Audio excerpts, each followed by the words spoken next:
Oke, mau tau nggak buat konsep seperti ini? Jadi waktu nanti dia lagi ngeload data, dia muncul kotak-kotak sesuai dengan layouts kita. Terus ketika data muncul, dia nanti langsung nampilkan data sesuai dengan layoutsnya. Oke, ini disebut dengan skeleton. Nah, sekarang kita akan pahamin apa itu skeleton.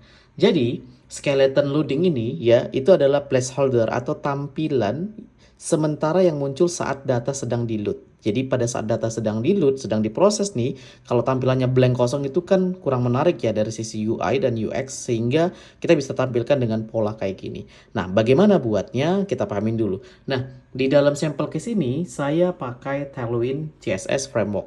Oke, di dalam Tailwind CSS Framework, kalau kita main di sini, nah, di dokumentasinya skeleton nanti akan ada satu fitur namanya adding pulse animation.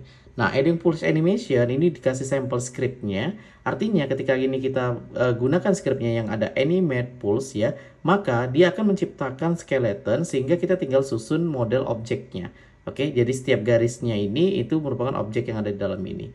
Nah, tapi ini merupakan proses Tailwind murni ya, artinya bahasanya manual animate pulse. Jadi murni benar-benar bawaannya si Tailwind. Tapi kalau kita ingin mempercepat proses, kita bisa gunakan library seperti Daisy UI,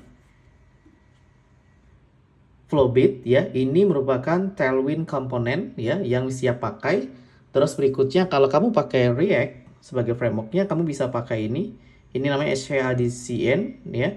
Atau kamu boleh pakai ini MUI ya, skeleton.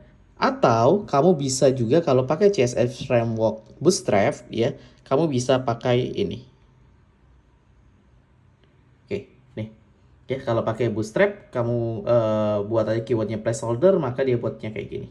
Oke, nah secara garis besar seperti itu pemanfaatannya. Jadi bebas kamu mau pakai CSS framework apa, terus library-nya atau jenisnya apa. Nah sekarang bagaimana cara implementasinya? Sebenarnya gini, kalau kita lihat ini saya ada satu sampel.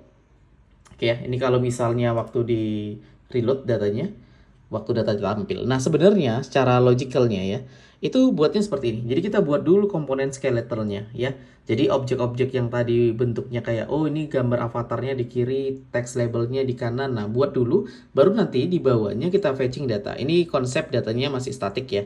Nah, baru nanti kita susun sesuai dengan konsep skeletonnya. Sehingga tidak merubah layout ketika datanya sudah berhasil jadi di load seperti ini.